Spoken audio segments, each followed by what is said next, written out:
வணக்கம் நேயர்களே, நம்பர் 1 யார் நிகழ்ச்சிக்கு உங்களை வரவேற்கிறோம். வழங்குவதற்காக ஆண்ட்ரூஸ்.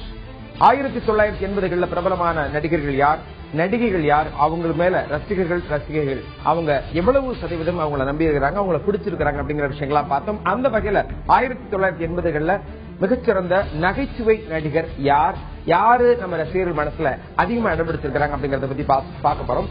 அந்த வகையில இன்னைக்கு அரங்கத்துக்கு வந்து நகைச்சுவை பத்தி சொல்லணும் அப்படின்னாலே இவருடைய ஒரு சிரிப்பு மட்டும் போதும். தமிழக ரசிகர்கள், சினிமா ரசிகர்கள் எல்லாருமே அவரை பத்தி அடையாளம் காண முடியும். அந்த அளவுக்கு கூடிய நகைச்சுவை நடிகர், பன்முக திறமை கொண்டவர் திரு மதன் பாபு அவர்கள் நம்மோடு வந்திருக்கிறார். வணக்கம் சார். வணக்கம் சார். முதல் 1980கள் அப்படின்னு பார்க்கும்போது இருக்கக்கூடிய நகைச்சுவை நடிகர்கள் யார் யார் அப்படிங்கறத பத்தி களத்துல ஆய்வு பண்ணிருக்கிறோம். அதுக்குண்டான ஆய்வை பத்தி நம்ம இன்னைக்கு பேச போறோம். அதுல யார் யாரெல்லாம் இந்த நகைச்சுவை நடிகர்களா இருக்கிறாங்க அப்படிங்கறத பார்த்துட்டு நம்ம பேசலாம். 1980களில் சிறந்த நகைச்சுவை நடிகர் யார் அப்படின்னு கணக்கு பண்ணி பார்த்ததுல ஒட்டுமொத்தமாக கவுண்டமணி செந்தில் 72% மக்கள் வாக்களிச்சிருக்கிறாங்க. அதுக்கடுத்து Kovai Sarala 12%, S V Sekar 10%, Janagaraj 5%, Y G மகேந்திரனுக்கு 1%, கவுண்டமணி செந்திலுக்கு 72% ஒட்டுமொத்தமாக பிடிச்சிருக்காங்க. உங்களை பொறுத்த வரைக்கும் நீங்களும் ஒரு நகைச்சுவை நடிகர், பன்முக திறமை கொண்டவர். இந்த வகையில பார்க்கும்போது 80களில் அப்படின்னு ஒண்ணுமே உங்க மனசுல நிற்கக்கூடிய நகைச்சுவை நடிகர் யார்? இல்ல, நானும் அந்த 72% தான் இருக்கேன். சரிங்க.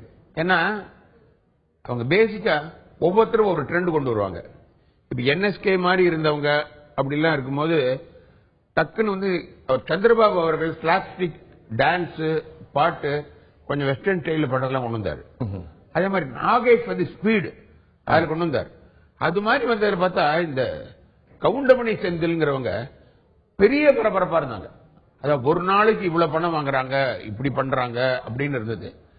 ரெண்டாவது, ரொம்ப பேர் நமக்கு தெரியாதவங்க எல்லாம் உண்டு. இப்ப ஜெனரலா பார்த்தா வெஸ்டர்ன்லயே பார்த்தா நம்ம வந்து இப்ப சார்லி சாப்ளின் தெரியும், லாரல் அண்ட் ஹார்டி தெரியும், நார்மல் விஸ்டம்னு ஒருத்தர் இருந்தாரு, ஜாக் லெமன் ஒருத்தர் இருந்தாரு. அவரெல்லாம் ரொம்ப பேருக்கு தெரியாது. இந்த லாரல் அண்ட் ஹார்டி மாதிரி கொஞ்சம் நிறைய பேர் வாங்கினது கவுண்டமணி செந்தில் தான். மாத்தி ஒருத்தர் திட்டிட்டு அவர் இவரை திட்ட இவர் அவர் மாட்டி விட அப்படின்னு இருந்தாலுமே கூட காமெடி மாதிரி தான் இருக்கும். ஆமா, அது எப்படின்னா இவர் துரத்தி அவர் அடிப்பாரு, அவர் ஏதாவது ஒன்று பண்ணுவாரு.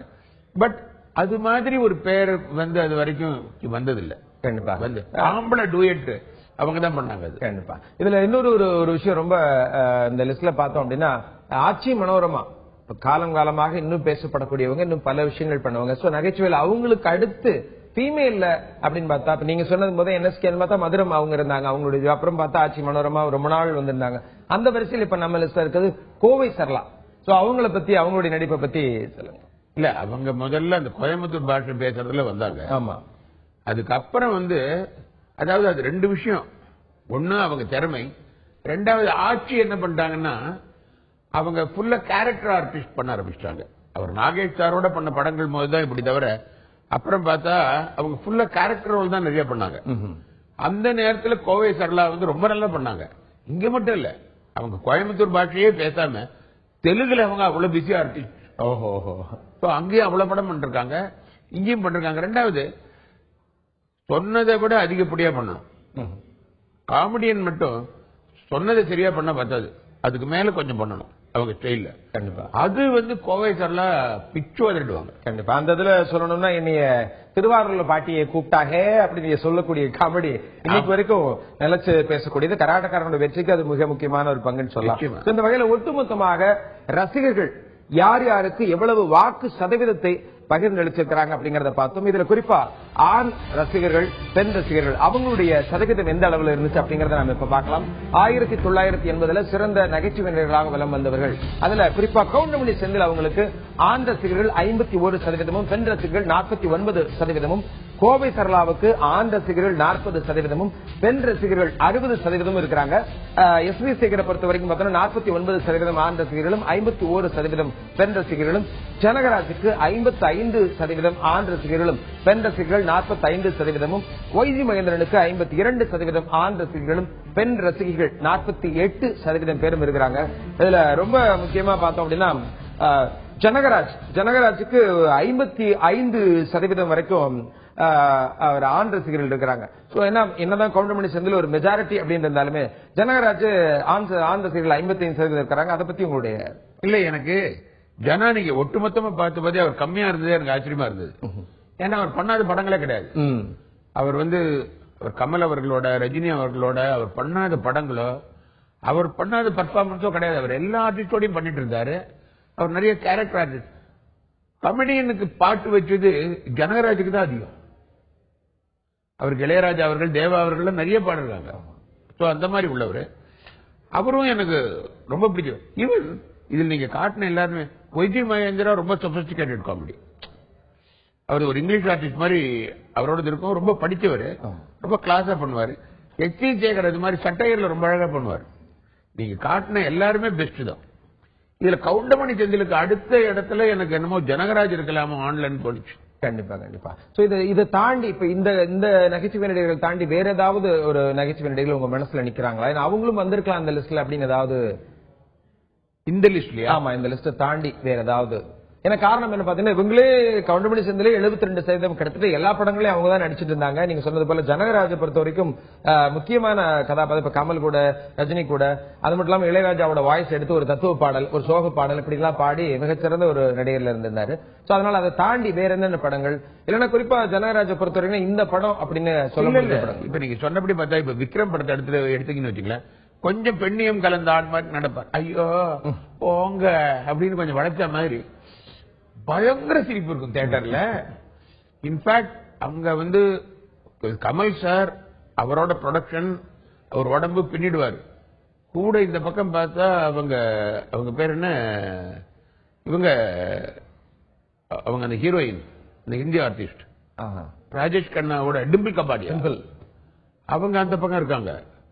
அப்படி ஒரு அம்ஜத் கான், அவர் அத்தனை நடிக்க வராது. அந்த சத்யராஜ் சார் பின்னி இருப்பாரு அதெல்லாம். அப்பதான் அவர் அப்கமிங். அவரை பார்த்தாலே அவர் பேசுறது கேட்டாலே சரி. இவ்வளவு இருக்கும்போது ஜனா சார் வரும்போதெல்லாம் ஒரு கிளாஸ் கிடைக்கும், ஒரு திருப்பி இருக்கும். அது ரொம்ப கஷ்டம். அது கண்டிப்பா வருகின்ற ஒவ்வொரு காட்சியிலையும் மக்களை சிரிக்க வைக்கிறது அப்படிங்கிறது பெரிய விஷயமா இருக்கும். சோ தொடர்ந்து நம்ம பேசலாம் திரு மதன் பாபு சார். நகைச்சுவை அப்படிங்கிறது சாதாரணமான காரியம் கிடையாது. ஒவ்வொருத்தவங்க கஷ்டத்தில் இருப்பாங்க, ஒருத்தவங்க சங்கடத்தில் இருப்பாங்க, பல்வேறு விதமான பிரச்சனை இருக்கிறவங்களையும் சிரிக்க வைக்கக்கூடிய ஒரு விஷயமாக இருக்கக்கூடியது. அது எளிதான சாதாரண மனிதர்களுக்கு வராது. அப்படிப்பட்ட வரக்கூடியவர்கள் யார் அப்படிங்கறத பத்தி பேசிட்டு இருக்கிறோம். 1980 பிரபலமான நகைச்சுவை நடிகர் யார் அப்படிங்கறத பத்தி பார்த்தோம். நம்ம நகைச்சுவையை பொறுத்த வரைக்கும் மிக முக்கியமான விஷயம் எல்லாரையும் ஈர்க்கிறது. அதை தாண்டி இன்னொரு விஷயம் ஒண்ணு இருக்கு, வில்லன் நடிகர். ஏன்னா படத்துல ஒரு வில்லன் இல்ல அப்படின்னா படமே பாக்குறதுக்கு ஒரு இன்ட்ரெஸ்ட் வேல்யூ இருக்காது. சோ அந்த வகையில 1980களில் சிறந்த வில்லன் நடிகர் யார் அப்படிங்கறதையும் மக்கள்கிட்ட கேட்டும். சிறந்த வில்லன் நடிகர் யார்? இதுல அதிக சதவீதம் பெற்றிருக்கிறாரு ரகுவரன், 77%. ஒட்டுமொத்தமாக 77% பெற்று ரகுவரன் முதலிடத்தில் இருக்காரு. அதுக்கு அடுத்து 12% பெற்று ராதா ரவியும், 5% பெற்று நடிகர் விஜயகுமாரும், 4% பெற்று ஜெய் கணேஷும், 2% பெற்று விஜயன் வில்லன் நடிகராக பதிவாகி இருக்கிறாங்க. ரகுவரன் 77% பெற்றிருக்கிறாரு. வில்லன் நடிகரை பொறுத்த வரைக்கும் அப்படின்னாலே முன்னாடி நம்பியார் காலத்துல இருந்தே நம்ம பார்த்தோம் அப்படின்னா அவர் வரும்போதே மக்கள் எல்லாம் திட்டுவாங்க. எம்ஜிஆர் பார்த்துட்டு ஐயோ அவர் வந்துட்டான் அப்படின்னு சொல்லி திட்டக்கூடிய லெவலில் இருக்கும்னு சொல்லுவாங்க. ஆனா ரகுவரன் அதை தாண்டி மக்களுக்கு பிடிச்ச ஒரு நடிகராகவும் இருந்திருக்கிறாரு. சோ ரகுவரனை பத்தியும் சொல்லுங்க. இல்ல கடைசி வரைக்கும் பிலிம்ல மட்டும் இரிட்டேட் பண்ணாமலே இருக்கணும். ஐயோ வந்துட்டாயா அப்படின்னு அவர் கடைசி வரைக்கும் இரிட்டேட் பண்ணதே இல்லை. நான் முன்னாடியே ஒன்று பதிவு பண்ணணும்னு நினைச்சேன். கமெடியன் கூட ஆரம்பத்தில இருந்தே பார்த்தா லேடிஸுக்கு அவங்களுக்கு அழுவாச்சி படம் தான் பிடிக்கும். காமெடி ஆம்பளைங்க தான் நிறைய பார்ப்பாங்க. அதே மாதிரி ஒரு வில்லன் நடிகரையோ ஒரு ஹீரோயினையோ லேடிஸுக்கு பிடிச்ச மாதிரி இருக்கிறது ரொம்ப கஷ்டம். அதுல ரகுவரன் லேடிஸுக்கும் ரொம்ப பிடிக்கும் கண்டிப்பா. ஏன்னா அவரை நான் வில்லன் நடிகர் மட்டுமே பார்க்க மாட்டேன். அவர் ஒரு வில்லன், இல்லாட்டி அஞ்சலி மாதிரி ஒரு குழந்தைக்கு அப்பா, இல்லாட்டி ஒரு எலெக்ஷன் ஆபீசர், இல்லாட்டி ஒரு அண்ணா, ஒரு மாதவனோட மாமான்னு அவர் எது கொடுத்தாலும் அதுல ஃபிட் ஆவார். அவரோட ஸ்டைல் நான் மாமனிதன்கிற படம் அவரோட நடிச்சேன். என்ன அப்படின்னா அவரே சிரிச்சார். ரொம்ப வெரி நைஸ் பர்சன். அவர் எது கொடுத்தாலுமே அதுல அவர் பண்ற ஸ்டைல் யாரையும் கடைசி வரைக்கும் அவர் இப்ப உயிரோடு இருந்திருந்தால் இப்பவும் அவர் தான் நம்பர் 1 வில்லனா. கண்டிப்பா கண்டிப்பா. அதே நேரத்தில் நீங்க சொன்னது போல முன்னணி நடிகர்கள் அப்படி நம்ம 80கள்ல இருந்து பார்த்தோம்னா அது கமலஹாசன், ரஜினிகாந்த் அப்படின்னு ஒரு லிஸ்ட் வந்தது. அதுலயுமே பார்த்தோம்னா அப்படிப்பட்ட முன்னணி நடிகர்களுக்கு வில்லன் அப்படின்னா யாருன்னா முதல் ரகுவரன் தான் புக் பண்ணிருப்பாங்க. எல்லா படங்களையுமே ஊர்காவல இருந்தும் சரி, அப்புறம் ரஜினியோட ஃப்ரெண்டு அப்படின்னு நிறைய கேரக்டர்ல நடிப்பாருன்னு வச்சுக்கோங்களேன். சோ இந்த அளவுக்கு முக்கியத்துவம் வாய்ந்தவர் ரகுவரன் அப்படிங்கிறது. சோ இதை தாண்டி அவங்களுக்கு எவ்வளவு ஆண் ரசிகர்கள் எவ்வளவு பெண் ரசிகர்கள் இருந்திருக்கிறாங்க, வாக்களித்து இருந்திருக்கிறாங்க அப்படிங்கறதை நம்ம இப்ப பார்க்கலாம். நம்ம 1980களில் சிறந்த வில்லன் நடிகராக தேர்வு செய்யப்பட்டவர்கள சதவீதம் எத்தனை சதவீதமாக ஆண் ரசிகர்களும் பெண் ரசிகர்களும் அந்த வில்லன் நடிகர்கள் கொடுத்திருக்கிறாங்க அப்படிங்கறத பார்ப்போம்.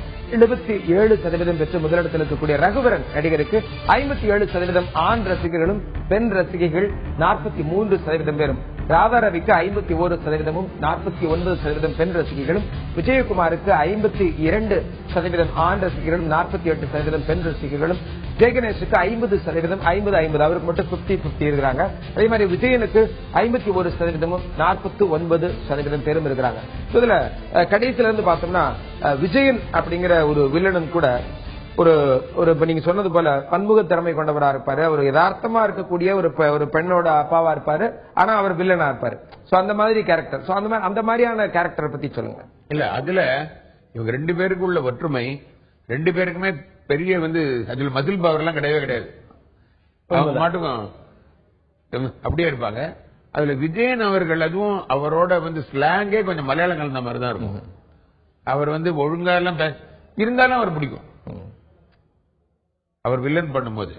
அதே மாதிரி ரகுவரனும் அவர் ஆரம்ப காலங்களில் முதல்ல ஹீரோவா இன்ட்ரோடியூஸ் ஆகி அப்புறம் வில்லன் ஆனவர் இவர். கண்டிப்பா அவர் விஜயனை பொறுத்தவரைக்கும் நீங்க சொன்னது போல ஒரு சின்ன தம்பி பெரிய தம்பியில கூட ஒரு அந்த ஹீரோயின் சத்யராஜ் ஜோடி வரவங்களுக்கு ஒரு கூட இருக்கக்கூடிய அண்ணவனா இருப்பார். அந்த கேரக்டர் கூட கொடுத்தாலும் சின்ன கேரக்டர் இருந்தாலும் சரி, சாஃப்டான கேரக்டர் அதையும் ரொம்ப எக்ஸலண்டா பண்ணி. இவங்க 80ல பீக்கானாங்க தவிர கவுண்டமணி அவர்கள் 16 வயதுல பார்த்தா அதுல இருப்பாரு. அதுக்கு முன்னாடி உள்ள படத்திலயும் இருப்பாரு. ஆமா, அவர் அதுல மச்சம் வச்சுக்கோலாம் பண்ணிருப்பாரு. அதே மாதிரி அதுலயும் விஜயன் பார்த்தா அந்த மிலிட்டரி ஆபீசரா வந்திருப்பாரு. ஆமா, ஆனா அவங்க 80களில் தான் அவங்களை அடையாளம் தெரிஞ்சு பீக்ல வந்தாங்க. கண்டிப்பா. சோ இப்போ ஒட்டுமொத்தமா நம்ம இன்னைக்கு பார்த்ததுலேயே நகைச்சுவை நடிகர்களா இருக்கட்டும், அதே மாதிரி ரகுவரன் போன்ற வில்லன் மட்டுமல்லாம குணச்சித்திர நடிகர்களாகவும் நம்ம பார்த்து, குறிப்பா வில்லன் அப்படிங்கிற கேட்டகரியில் அவர் தேர்ந்தெடுக்கப்பட்டாலும் கூட சோ நிறைய பேர் சினிமாவை நோக்கியே வந்துட்டு இருக்காங்க. இப்போ அவங்களுடைய ஜானர், ஒரு சிலவங்களுக்கு ஹியூமர் ரொம்ப பிடிக்கும், நகைச்சுவை, அந்த வகையில நம்ம முயற்சி பண்ணலாம் அப்படின்னு நினைக்கிறவங்களுக்கு நீங்க உங்களுடைய விஷயமா என்ன சொல்லலாம் நினைக்கிறீங்க? இல்ல யாருமே அவங்க எதிர்பார்த்து வர்றது வேற, ஆடியன்ஸுக்கு அவங்க கிட்ட பிடிக்கிறது வேற. அது சொல்ல முடியாது. MS விஸ்வநாதன் சார் ஆக்சுவலா நடிக்க வந்தாரு, அவர் மியூசிக் டைரக்டர். சந்திரபாஸ் அவர்கள் மியூசிக் பண்ண வந்தாரு, கடைசியில் நடிகனா வந்தாரு. ஆமா இல்லையா? 7ஆம் மனிதன்கிற படத்துல ஹீரோவா நடிக்கதான் ரகுவரன் அவர்கள் வந்தாரு. அவர் அப்புறம் அவர் வில்லனா மாறினார். உயர்ந்த மனிதனா இருந்தார்கள் இருந்து எல்லாத்திலயுமே அப்படிதான் இருந்தார். சோ அவங்க இடம் என்ன, களம் என்ன, மக்களுக்கு அவங்க கிட்ட என்ன பிடிக்குதுங்கிறத நம்ம புரிஞ்சுக்கணும். 2வது அதுக்கு கிடைச்ச ஆப்பர்ச்சுனிட்டியை அது மேக்சிமம் எக்ஸ்ப்ளாய்ட் பண்ணிக்கணும். நான் இதாத்தான் வருவேன் அப்படின்னு வந்திருந்தா நம்ம காதல் படத்துல ஒருத்தர் சொல்லுவாரு, சார் நான் நேர ஹீரோ சார், அப்புறம் நான் சீஃப் மினிஸ்டர்ங்கிற மாதிரி உள்ளதுங்கிறது. அமெரிக்க மாப்பிள்ள அதெல்லாம் கிடையாது. அந்த பாலாஜி சக்திகள் ரொம்ப என்ஜாய் பண்ணி அது மாதிரி எதையுமே வச்சுட்டு வரக்கூடாது. எது கிடைக்குதோ அதுல இருக்கணும். அதுல இருந்து எது நமக்கு சூட் ஆகுதோ, எந்த வாய்ப்புல ஒர்க் அவுட் ஆகிறோம். நான்லாம் எப்ப பார்த்தாலும் கோபக்காரன் பேர் எடுத்துவேன். நான் இப்படி சிரிப்புக்கு பேர் வாங்குவேன்னு நினைக்கவே இல்லை. ஏன்னா பாலச்சந்திரங்கிற ஒரு பெரிய மகான் அந்த மோதல் கையில குட்டுவாயின. அதனாலதான் அது நடந்தது தவிர நம்ம வாழ்க்கையில நீங்க உள்ள வந்தது ஃபீல்டுக்குள்ள இசை மிஸ் பண்ணி வந்தீங்களா சார்? ஏன்னா நீங்க இசையமைப்பாளர் வரைக்கும் தெரியும், எல்லா இன்ஸ்ட்ருமெண்ட்டும் வாசிக்கக்கூடிய ஒருத்தர். நான் ஃபர்ஸ்ட் கோஸ்ட் மியூசிக் நிறைய பண்ணேன் அப்போ. ஓஹோ. 2வது ஏன்னா சீக்வன்ஸ்ங்கிற ஒரு சமாச்சாரம் வச்சிருந்தேன். அப்ப பல பேருக்கு அந்த ஒர்க் நான் பண்ணி கொடுத்துட்டு இருந்தேன். அப்புறம் கொஞ்சம் நிறைய விளம்பர படங்கள் பண்ணிட்டு அப்புறம் 1-2 படங்கள் பண்ணேன். நான் மியூசிக் பண்ற மாதிரி நல்லா நடிக்கிறேன்னு நினைச்சேன். பாலச்சந்தர் சார் நடிக்க கூப்பிட்டாரு. விளையாட்டா 600 படம் முடிஞ்சு போச்சு. அதான் எனக்கு நான் உள்ள வரும்போது அவர் என்ன நடிக்க கூப்பிட்டு அவர் இந்த சிரிப்பை எஸ்டாப்ளிஷ் பண்ணதுனால தான் நான் வந்தேன். இது வேற ஒரு டைரக்டர் பண்ணிருந்தா இது இவ்வளவு தூரம் எஸ்டாப்ளிஷ் ஆயிருக்கும். இதே நேரத்தில் இன்னொரு விஷயம், இப்போ ஒரு ஹீரோ கூட நடிக்கிறோம் அப்படிங்கும் போது அதுல ஒரு காமெடி பண்றது அப்படிங்கிறது வேற விஷயம். இப்ப தெனாலி மாதிரியான படத்துல அந்த ஹீரோவே வந்து மிகச்சிறந்த ஒரு நகைச்சுவை உணர்வு கொண்டவர் உலகநாயகன். அவர் கூட நடிக்கும்போது உங்களுடைய ஃபீல் எப்படி இருந்தது சார்? ஒரு டஃப் என்ன நம்ம காமெடி பண்றாரு, அவரும் நம்மள மாதிரி காமெடி பண்றாரு அப்படிங்கிற ஃபீலோட எப்படி இருந்தது? அதை பத்தி இல்லைங்க, அவர் கமல் சாரை பொறுத்த மட்டும் அவர்கிட்ட காம்ப்ளெக்ஸே கிடையாது. அவர் நம்மள ஏற்றி விட்டு பாப்பாரு. இன்னும் இப்படி பண்ணுங்க, அப்படி பண்ணுங்க, இது பண்றீங்களா, அது பண்றீங்களான்னு கேட்பாரு. நான் தேவன் மகன் போதே நான் வில்லன் சைடு, அவர் மேக்கப் அசிஸ்டண்டா வந்து அதுல எனக்கு கிரே ஹேர் மாதிரி உள்ளதுக்கு அது வெள்ளை போட்டிருப்பாங்க. அந்த வெள்ளை இருந்தா அதெல்லாம் வந்து தொடச்சு விட்டு இருப்பாரு. என்னோட 2வது படம் அவரெல்லாம் நான் அண்ணாந்து பாத்துட்டு இருக்கேன். அவரோட வந்து ப்ரொடக்ஷன் அவர் அதெல்லாம் பண்ணி விட்டுட்டு இருப்பாரு. அவர் ரொம்ப ஓப்பனானவர். அவர் ஈவன் தெனாலி முதல்ல நான் பாதி ஜோக் சொல்லிட்டு அவர் ரவிக்குமார் சார் பண்ணும்போது அவர் நேரம் வந்து அந்த ஜோக் பாதியில் விட்டுறீங்களே, அது என்ன ஜோக்குன்னு கேட்பாரு. கண்டிப்பாக ரொம்ப சந்தோஷம். நிறைய கருத்துக்களை உங்களுடைய திரை அனுபவத்திலிருந்து நிறைய விஷயங்களை பகிர்ந்துக்கிட்டீங்க. ரொம்ப நன்றி திரு மதன் பாபு சார். நம்பர் 1 யார் நிகழ்ச்சியில 1980களில் இருக்கக்கூடிய நடிகர்கள், நகைச்சுவை நடிகர்கள், வில்லன் நடிகர் வரை பல பேரை பார்த்துட்டு இருக்கிறோம். சினிமாவையும் நம்மளையும் பிரிக்கவே முடியாது. ஏன்னா அது ஒண்ணுதான் மிகப்பெரிய பொழுதுபோக்காக இருக்கிறது. அப்படிப்பட்ட பொழுதுபோக்குல மக்கள் எதை கொண்டு ரசிக்கிறார்கள் என்பது பற்றி ஒவ்வொரு நாளும் நாம் பேசிக் கொண்டிருக்கிறோம். தொடர்ந்து இணைந்திருங்கள் தந்தி தொலைக்காட்சியுடன். நன்றி, வணக்கம்.